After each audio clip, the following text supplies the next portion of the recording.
Pada zaman pemerintahan Belanda, Sumatera Utara merupakan suatu pemerintahan yang bernama Government van Sumatera dengan wilayah meliputi seluruh pulau Sumatera. Dipimpin oleh seorang gubernur yang berkedudukan di Kota Medan. Setelah kemerdekaan, dalam sidang pertama Komite Nasional Daerah KND, Provinsi Sumatera kemudian dibagi menjadi 3 subprovinsi yaitu Sumatera Utara, Sumatera Tengah, dan Sumatera Selatan. Provinsi Sumatera Utara sendiri merupakan penggabungan dari 3 daerah administratif yang disebut Keresidenan yaitu Keresidenan Aceh, Keresidenan Sumatera Timur, dan Keresidenan Tapanuli. Dengan diterbitkannya Undang-Undang Republik Indonesia Nomor 10 Tahun 1948 pada tanggal 15 April tahun 1948.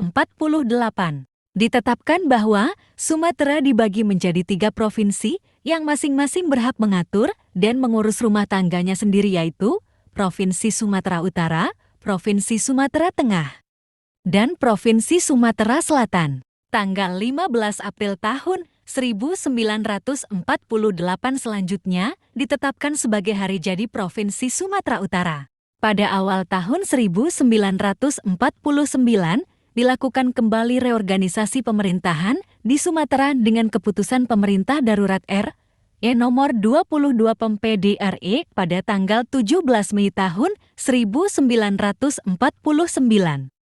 Jabatan Gubernur Sumatera Utara ditiadakan.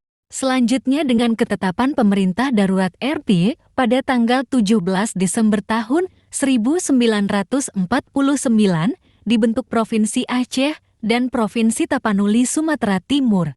Kemudian, dengan peraturan pemerintah pengganti Undang-Undang Nomor 5 Tahun 1950 pada tanggal 14 Agustus tahun 1950, ketetapan tersebut dicabut dan dibentuk kembali Provinsi Sumatera Utara. Dengan Undang-Undang Republik Indonesia Nomor 24 Tahun 1956 yang diundangkan pada tanggal 7 Desember tahun 1956,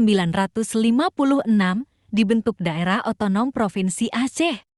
Sehingga wilayah Provinsi Sumatera Utara sebahagian menjadi wilayah Provinsi Aceh. Sebagai sebuah kota yang berkembang semenjak dulu, Sumatera Utara tentu tidak terlepas dari sejarah. Sejarah adalah sesuatu yang tidak boleh dilupakan. Melalui sejarah, kita dapat mengenal sesuatu yang lebih baik sehingga menciptakan bangga dan cinta. Video singkat Sumatera Utara tempo dulu dibuat untuk mengenang masa lampau. Semoga bermanfaat. Terima kasih.